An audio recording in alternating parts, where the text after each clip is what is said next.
औज़ुबिल्लाहिमिनश्शैतानिर्रजीम बिस्मिल्लाहिर्रहमानिर्रहीम। अस्सलाम वालेकुम माय यूट्यूब फैमिली, कैसे हैं आप सब? उम्मीद है कि सब खैरियत से होंगे। आज मैं आपके साथ एक दूसरी वीडियो लेके आई जिसका टॉपिक था मुतफ़रक़ात। उसी का एक दूसरा वाक़या मैं आपसे शेयर करूँगी। तफसीर बहर मुहीत में इमाम अबू हयान रहमतुल्लाह ने बयान किया कि ग़ज़वा अहज़ाब के बाद बनु नज़ैर और बनु कुरैज़ा की फतूहात और अम्वाल गनीमत की तकसीम ने आम मुसलमानों में एक गूना खुशहाली पैदा कर दी थी। इन दोनों फतूहात में बकसरत माल हाथ आया था।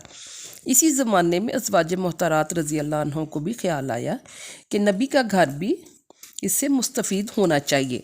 ख़र्च की तंगी जो अरसा से चल रही थी दूर हो जानी चाहिए। फिर आपस में मशवरा करके नबी करीम सल्लल्लाहु अलैहि वसल्लम की खिदमत में अर्ज़ किया, या रसूलुल्लाह, कैसर और कसरा रूम व फ़ारस के बादशाह की बेगमात तरह तरह के ज़ेवरात कीमती लिबास में मलबूस हैं और इनकी खिदमत के लिए कनीज़ें हैं। हमारा हाल फ़िक्र फ़ाका का है। क्या हमारा दर्जा उनसे भी कम तर है कि हमें ज़रूरी ख़र्चा भी मुयस्सर नहीं?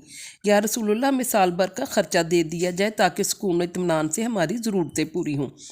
नबी करीम सल्लल्लाहु अलैहि वसल्लम इनके मुतालबात पर खामोश से हुस्न इत्तेफाक से हज़रत अबू बकर सिद्दीक़ रज़ी अल्लाह अन्हा, हज़रत उमर फ़ारूक रज़ी अल्लाह ने अपनी साहिबजादी सईदा हफ्सा रज़ी अल्लाह अन्हा को सख्त सुस्त कहा कि तुम रसूलुल्लाह सल्लल्लाहु अलैहि वसल्लम को तंग करती हो और वो चीज़ तलब करती हो जो आपके पास मौजूद नहीं है।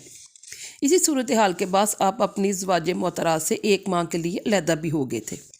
इस वक्त हजूर के निकाह में 4 बीवियाँ थीं, सईदा सौदा रज़ी अल्लाह अन्हा, सईदा आयशा रज़ी अल्लाह अन्हा, सईदा हफ्सा रज़ी अल्लाह अन्हा और सईदा उम्मे सलमा रज़ी अल्लाह अन्हा। अभी हज़रत ज़ैनब से हजूर का निकाह नहीं हुआ था। जब ये आयत नाज़िल हुई कि ए नबी, अपनी बीवियों से कह दो कि अगर तुम दुनिया उसकी ज़ेबो ज़ीनत चाहती हो तो आओ मैं तुम्हें कुछ दे दिलाकर भले तरीके से रुखसत कर दूँ, और अगर तुम अल्लाह, उसके रसूल और दार आखिरत को चाहती हो तो फिर जान लो कि तुम में से जो नेकूकार हैं अल्लाह उनके लिए बड़ा अजर मुहैया कर रखा है। ये सूरह अहज़ाब की आयत नंबर 29 का तर्जमा है। नबी करीम सल्लल्लाहु अलैहि वसल्लम ने सबसे पहले सईदा आयशा सिद्दीक़ा रज़ी अल्लाह अन्हा से गुफ्तगू की और फरमाया, आयशा, मैं तुमसे एक बात कहता हूँ लेकिन तुम जवाब देने में जल्दी ना करना, बल्कि अपने वालिदैन से मशवरा करके मुझे जवाब देना। इसके बाद अपनी ने बताया कि अल्लाह ताला की तरफ से हुक्म आया है और तुम सबको इख्तियार दे दिया गया है कि चाहे मौजूदा ज़िंदगी पर कनात करके नबी की ज़ौजियत को पसंद करें या फिर अपना अपना हक़ लेकर नबी के घर से रुखसत हो जाएं। और आपने ये आयत भी सुना दी। इस पर सईदा आयशा सिद्दीक़ा रज़ी अल्लाह अन्हा ने फ़ौरी अर्ज़ किया, या रसूलुल्लाह, भला ये बात भी मशवरा करने की है मैं अपने वालिदैन से पूछूं? मैंने तो अल्लाह, उसके रसूल और दार आखिरत को इख्तियार कर लिया है, मुझको मशवरे की कोई ज़रूरत नहीं। नबी करीम सल्लल्लाहु अलैहि वसल्लम इस पर मुसरत का इजहार फरमाया और शाद फरमाया कि मुझको तुमसे यही तवक्का थी। इसके बाद आपने बाकी ज़वाज मोहतरात से भी फ़र्दन यही बात फरमाई। सब ने वही जवाब दिया जो सईदा आयशा सिद्दीक़ा रज़ी अल्लाह अन्हा ने दिया था। कुरान हकीम ने इस वाक़े को कुछ इस तरह से बयान किया है कि ये सूरत अहज़ाब की आयत नंबर 28 से 34 तक का तर्जमा है।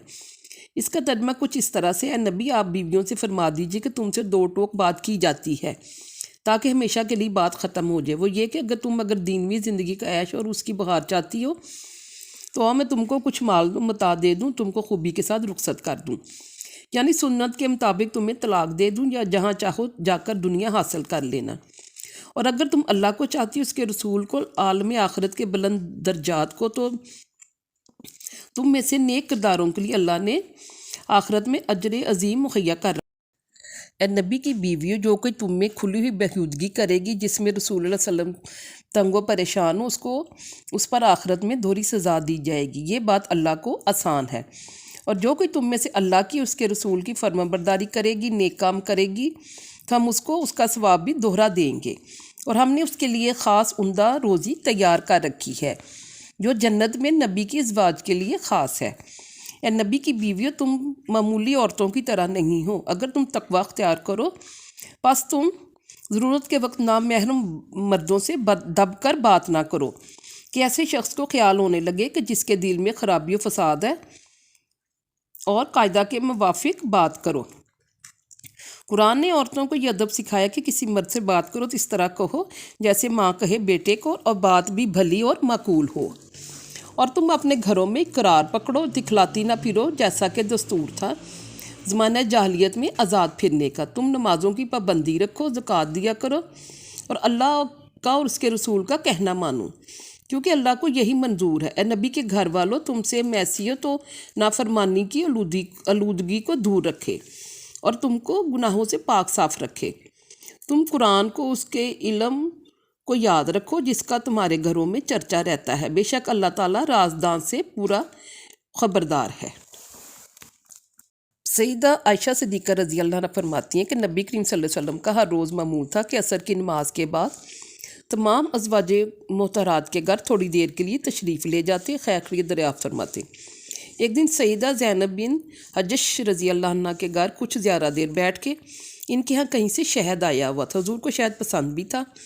سیدہ زینب نے آپ کی خدمت میں شہد پیش کیا اور آپ نے نوش فرما لیا۔ سیدہ عائشہ صدیقہ رضی اللہ عنہ کا بیان ہے کہ اس طرح یہ سلسلہ جاری رہا، لیکن مجھے حضرت زینب پر رشک آیا۔ میں نے سیدہ حفصہ رضی اللہ عنہ، سیدہ سودا رضی اللہ عنہ اور صفیہ رضی اللہ عنہ سے مل کر مشورہ کیا کہ اس تاخیر پر کس طرح ہمیں بند لگانا چاہیے۔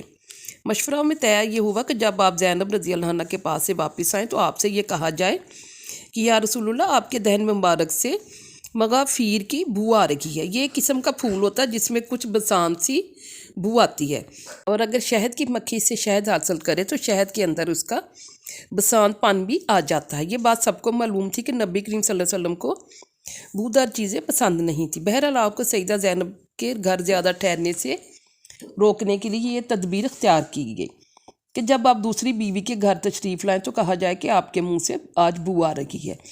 جب متعدد بیویوں نے ایسا کہا تو آپ نے عہد کر لیا کہ اب یہ شہد استعمال نہیں کریں گے، بلکہ قسم بھی کھا لی۔ امام نسائی کہتے ہیں کہ شہد کے معاملہ میں سیدہ عائشہ کی حدیث صحیح حدیث ہے۔ الغرض آپ نے حضرت زینب کے گھر زیادہ ٹھہرنا ترک کر دیا، وہ جو شہد سے آپ کی تواضع کرتی تھی وہ بھی ترک ہو گیا۔ اس طرح حضرت عائشہ رضی اللہ عنہ، حضرت حفصہ رضی اللہ عنہ، حضرت سودا رضی اللہ عنہ نے اپنا منشا پورا کر لیا۔ ادھر اللہ کے رسول صلی اللہ علیہ وسلم پر وحی نازل ہوئی اور آپ پر احتساب کیا گیا کہ آپ نے محض اپنی بعض ازواج کی خاطر ایک حلال چیز کو اپنے اوپر حرام کر لیا، حالانکہ یہ ایسی کوئی ضرورت نہ تھی۔ اب آپ اپنی قسم کو توڑ دیں اور کفارہ ادا کریں۔ چنانچہ آپ نے اس آیت کے بعد اپنی قسم کو توڑ دیے، کفارہ میں ایک غلام آزاد فرمایا۔ سورہ تحریم کی آیت نمبر 1 سے 2 تک، جس کا ترجمہ کچھ اس طرح سے ہے: اے نبی صلی اللہ علیہ وسلم، جس چیز کو اللہ نے آپ کے لیے حلال کیا آپ قسم کھا کر اس کو اپنے اوپر کیوں حرام کرتے ہو؟ پھر وہ بھی اپنی بیویوں کی خوشنودی حاصل کرنے کے لیے جو کوئی ضروری نہ تھا، اور اللہ بخشنے والا مہربان ہے۔ اللہ تعالیٰ نے تم لوگوں کے لیے تمہاری قسموں کا کھولنا، یعنی قسم توڑنے کے بعد اس کے کفارہ کا طریقہ مقرر فرما دیا ہے۔ اللہ تمہارا کارساز ہے، وہ بڑا جاننے والا، بڑی حکمت والا ہے۔ امید ہے کہ آپ کو یہ ویڈیو اچھی لگے گی۔ آپ میری ویڈیو کو لائک کریں، سبسکرائب کریں اور شیئر کریں۔ اللہ پاک ہم سب کا حامی و ناصر ہو۔ تب تک کے لیے اللہ حافظ۔